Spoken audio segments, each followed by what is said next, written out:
বন্ধুরা আজকে কিন্তু আমি চলে এসেছি সবার প্রিয় বাচ্চার বিরিয়ানি হাবড়াতে। আর আমি ফার্স্ট টাইম আসছি, এখানকার বিরিয়ানিটা ট্রাই করব আর বাচ্চার সাথে একটু কথা বলবো যে কি কি পাওয়া যাচ্ছে এখানে, প্রাইস গুলো কি আছে, কিভাবে আসবে। প্রচন্ড ক্রাউডনেস এখানটায়, এর জন্য কতটা তোমরা শুনতে পাচ্ছ আমি জানি না। বাট তোমার নিচের যে সেকশনটা সেটা এখন এসি চালু হয়নি, এসি দেখতে পাচ্ছি, বাট ওপর সেকশনটা কিন্তু টোটাল এসি। তো একটা জিনিস খুব ভালো লাগলো, এখানে এসিতে বসে তোমরা খেতে পারবে, কিন্তু তার জন্য কোনো এক্সট্রা চার্জ দিতে হবে না। তো চলো ভিতরে আসি, তোমাদেরকে একটু ভিতরটা দেখিয়ে দিই।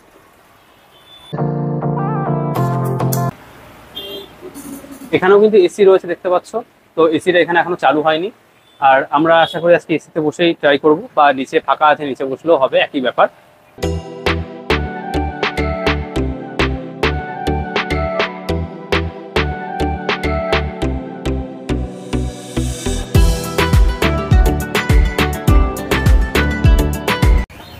ওই পাশ সব মটন বেরাচ্ছে কিন্তু। জলদি এসো গাইস।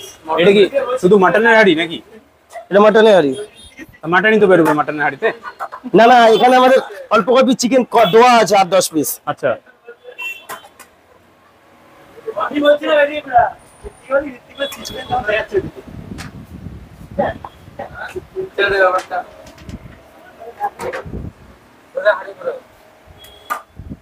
এটা কিসের হাড়ি?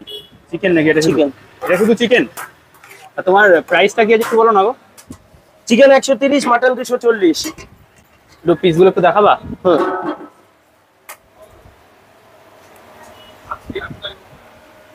মাটনের পিস এরকম সাইজের থাকে তাই তো? আমাদের মটন সব 200 গ্রাম। 200 গ্রাম প্লাস থাকে। 200 গ্রাম প্লাস। সেই জাইগান্টিক পিস গো, রেয়াজি পুরো নাকি? হ্যাঁ রে, খাসি এক নম্বর রেয়াজি গেছে। আমাদের মটনের কোয়ালিটি নিয়ে কোনো কম্প্রোমাইজ হয় না দোকানে। আর চিকেনটা একটু দেখাও না। দেখছি। তবে সত্যি কথা বলতে ঘিয়ের যে সেন্টটা পেলাম সত্যি অসাধারণ। আমি এক্সপেক্ট করি এত সুন্দর একটা ঘিয়ের গন্ধ পাবো। এটা তুই হরি হোসেন না কি বললে? হরি হোসেন। এটা কই হাবড়ারই? বারাসাত। বারাসাতের? আচ্ছা। ও কান্না মাথাটা গরম হয়ে বলে সব আকাশ ছুড়ে দিলে হাড়িতে। দেখে মটনের পিসগুলো সব তুলে ফেলে ছড়াতে হচ্ছে এখন। এইদিকে বুঝলে? ও আচ্ছা, চিকেনটাকে দেখতে পাওয়া যাচ্ছে না তাই তো? আরে বলছি না, কাট লাগে হয়ে যাচ্ছে।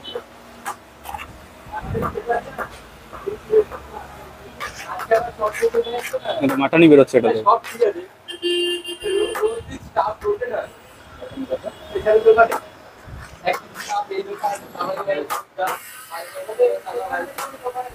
কি পুরো কলা পাতায় সার্ভ হচ্ছে নাকি? দেখি চিকেনের পিস তাই তো? হ্যাঁ, লেগ 2 পিস করে চিকেন থাকছে নাকি? না এটা তো ভেঙে গেছে, তাই 200 গ্রামের পিস। আচ্ছা আচ্ছা, ভেঙে গেলে তোমরা আবার একটা ছোট পিস তো দিয়ে দাও তাই তো? বাহ। রাইস কি তোমাদের আনলিমিটেড নাকি? হ্যাঁ হ্যাঁ, আনলিমিটেড রাইস? হ্যাঁ। বাহ, বসে গেলে আনলিমিটেড তাই তো? তো একজনের জন্য সেটা। হ্যাঁ, একজন অবশ্যই, মানে একজন খেলে শেয়ারে পেলে তো কোনোদিন আনলিমিটেড হয়ও না। আচ্ছা, তোমাদের কি ওপরে এসি? হ্যাঁ, এসি আছে, কদিন বাদে চালু হয়ে যাবে। আচ্ছা, এসিতে কি এক্সট্রা কোনো চার্জ লাগছে? না না, সেম যা চার্জ তাই, নিচেও যা উপরেও তাই? হ্যাঁ। বাহ ভাই, আমার খিদে নারী হয়েছে, আমি খাইনি।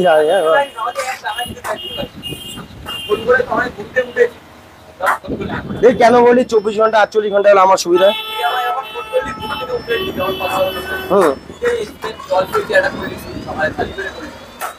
কচুরি খেতে বললাম তো তখন। ও বলছিলাম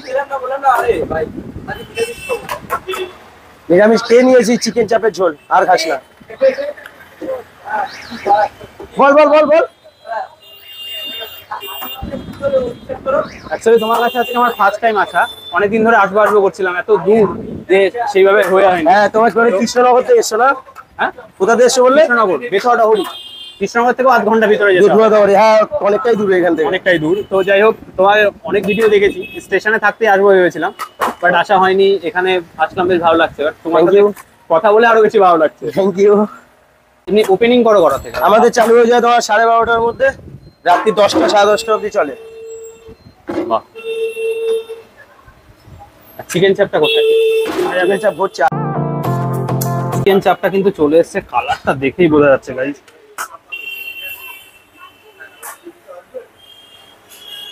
আচ্ছা দাদা ভাই, আমাদের একটা 1 প্লেট মাটন করে দাও, একটা চিকেন চাপ দিয়ে দাও, ঠিক আছে? হ্যাঁ, খাবো।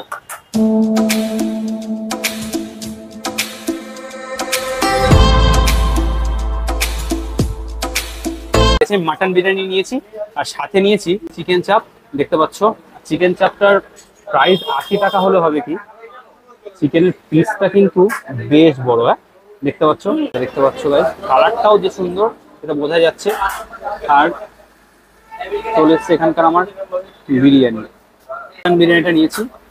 মাটনের এই হচ্ছে পিস, অ্যাকচুয়ালি একটু ছোট পড়েছিল বলে আমাকে 2 পিস মতো দিয়েছে, গরম দেখতে পাচ্ছ, একটু সাইজটা ছোট হয়ে গেছিল বলে আমাকে 2 পিস মাটন দিয়েছে।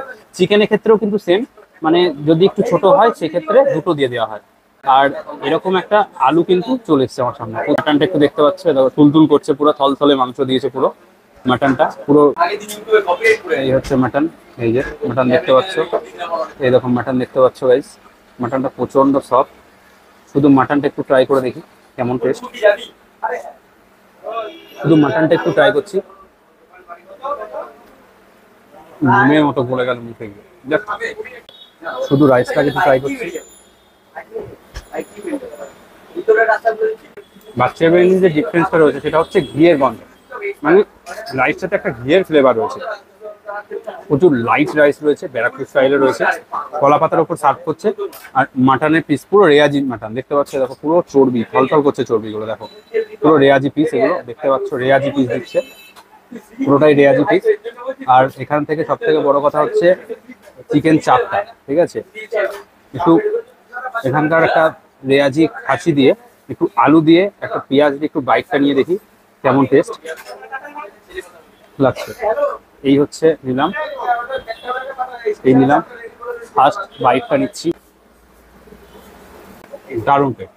হ্যাঁ জাস্ট মুখের মধ্যে দিয়ে যখন রেয়াজি পিসটা গলছে না, একটা আলাদাই ফিলিং আসছে, আলাদাই। এবার আমি এখানকার চিকেন চাপটা একটু ট্রাই করবো, চিকেন চাপটা দিয়ে একটু ট্রাই করবো যে কেমন টেস্ট আছে। চিকেন চাপটা নিলাম, একটু গ্রেভি নিলাম, একটু পেঁয়াজ নিলাম, একটু অনিয়ন নিলাম, কারণ আমি অনিয়ন ছাড়া একটু ভালোবাসি না, অনিয়নটা নিলাম। ফার্স্ট বাইটটা নিচ্ছি, গোলাপ জলের একটা তীব্র গন্ধ রয়েছে, গোলাপ জল বা জাফরান মিশানো একটা তীব্র গন্ধ রয়েছে। চিকেন চাপটা আমার অতটাও ভালো লাগেনি, বাট বিরিয়ানিটা 10-এ 10 দিতেই হবে, সত্যি দারুণ বিরিয়ানি, দারুণ বিরিয়ানি। আর চিকেন চাপটা ঠিক আছে, ফ্লেভারটা মানে গন্ধটা আমার কাছে একটু বেশি বলে মনে হলো। চিকেন চাপ দিয়ে অনেক ভালো লাগছে, যারা জাফরান বা গোলাপ জলের গন্ধ পছন্দ করো না তারা এটা প্রেফার করো না, কারণ খেতে পারবে না, খুব কষ্ট হবে। শুরুটা শেষ করে দিচ্ছি, তারপরে দেখা যাচ্ছে। আমি তো তোমার দোকানে ফার্স্ট টাইম এলাম, সত্যি বিরিয়ানি অসাধারণ। Thank you. বানাই কি এটা? বিরিয়ানি আমাদের আছে ব্যারাকপুরে কারিগর আছে, আমাদের 2 জন দক্ষ শেফ আছে, তারা আমাদের স্টেশনের দোকান এবং আমাদের এই দোকান, দুটো দোকানের মাল তারাই মেকিং করে। আর সব থেকে বড় ব্যাপার, তোমাকে আমি মানে অনেক আগে থেকে, আমি ফুড ব্লগ করার আগে থেকে দেখছি, তুমি লাইভে যা ট্যাগেল করেছো, সত্যি মানে তোমার মতো দেখে অনেকে শেখা উচিত যে কিভাবে মানে পরিশ্রম করতে হয় জীবনে এগোতে গেলে, তাই না? তো তুমি তাদেরকে কি বলবে যারা তোমার মতো আরো পরিশ্রম করছে বা এগোনোর চেষ্টা করছে? একটাই কথা, নিজের স্বপ্নের পিছনে ছোট, যে জিনিসটা করতে ভালোবাসে, যে কাজটাকে তুমি ভালোবাসো সেটার পিছনে ছোট, সাকসেস এমনি আসবে একদিন, কোনোদিন ফলের আশা করবে না। আচ্ছা, কাজ কর্ম করে যাও, এভাবেই করে যাও। আমার যেরকম বিরিয়ানি সব ভালো লাগতো, এবং আস্তে আস্তে কাজ লকডাউনে বা বিরিয়ানি দোকানটা চালু করি, আর নিজে বানাতাম, আমার ভালো লাগতো কাজটা, কষ্ট হতো কিন্তু খুবই। তুমি নিজেও বিরিয়ানি বানিয়েছো? আমি নিজেও কাজ জানি, এখন যেহেতু অনেক কাজের প্রেশার, একার দ্বারা পসিবল নয় বলে সব স্টাফ দিয়ে করাতে হয়। তো দেখলাম তুমি এখনো বিরিয়ানি কাটো, অনেকে আছে যেমন দোকান বড় হওয়ার পর নিজে আর করে না, আমি সকালে যে ভাইকে নিয়ে সকালে ঘুরছি, হ্যাঁ। সকালে স্টেশনে 2টো হাঁড়ি কেটে তারপর এখানে এসেছি, তো 2 হাঁড়ি বিরিয়ানি স্টেশনে কাটলাম, হ্যাঁ। তারপর এখানে এসে মার পুজো টুজো দেবো বলে এখানে এসে মার পুজো দেবো, পরে এখানে কাজের প্রেশার পড়ে গেলে এখানে আমি তো এসেই দেখলাম তুমি 3-4 হাঁড়ি কাটলাম পর এখানে। এমন নয় যে আমার কাছে স্টাফ কাজ করে বলে আমি গালা খাওয়া লাগাবো, আমি নিজেও নিজের কাজ নিজেকে অবশ্যই করতে হবে। এটা কি তোমাদের কিচেন নাকি? হ্যাঁ, এটা আমাদের আগে কাজ হতো, এখন বন্ধ আছে, এখন আমাদের মেইন ফ্যাক্টরি এক জায়গায় চলে গেছে, অন্য জায়গা থেকে টোটালটা এখানে আসে, হ্যাঁ, তাই তো? বাহ। দোকানে কি তুমি প্রতিদিনই মায়ের পুজো করো? হ্যাঁ, রেগুলার। তো দেখতে পাচ্ছ বাচ্চা মায়ের পুজো দিচ্ছে, বাচ্চাই বললাম, অ্যাকচুয়ালি তোমার নামটা কি? আমার ভালো নাম দেবাশিস বণিক। দেবাশিস বণিক, তাই তো? হ্যাঁ, আর এমনি সবাই কি নামে ডাকে? বাচ্চা বলেই বেশি ডাকে কি? হ্যাঁ, আমার ডাকনাম বিজু, বিজু নামও ডাকে, বিজু নামে তো অবশ্যই ডাকে। গরম তো কম দেয়নি বাপরে, তোমাদের এখানে বেশি গরম, আমাদের ওখানে কোনোদিন গিয়ে দেখো। তাই? অবশ্যই, তোমার এখান থেকে হাফ গরম যদি না হয় তখন বলো আমাকে। মারাত্মক লেভেলের গরম দেয় আমার। ঠিক আছে, আমি আগে ভাবতাম নদিয়াতে গরম বেশি, ঠিক আছে, বাট এখানে যবে থেকে আসা শুরু করলাম তারপর আমার সব থেকে বেশি হাবড়া অশোকনগরে বেশি গরম মনে হয়, মারাত্মক তাই মারাত্মক। জানি না কেন, বাট সত্যিই তাই। মানে আমাদের ওখানে তুমি যদি কখনো যাও, বেথুয়াডাউরিতে যাও, ঠিক আছে, গিয়ে দেখবে এত গরম নেই ওখানে। তো দিয়ে নাও, পুজো দিয়ে নাও। তো আশা করি তোমাদের এই ভিডিওটা অনেক ভালো লেগেছে। দেখা হচ্ছে আরও একটা নতুন ভিডিও নিয়ে নতুন জায়গায়।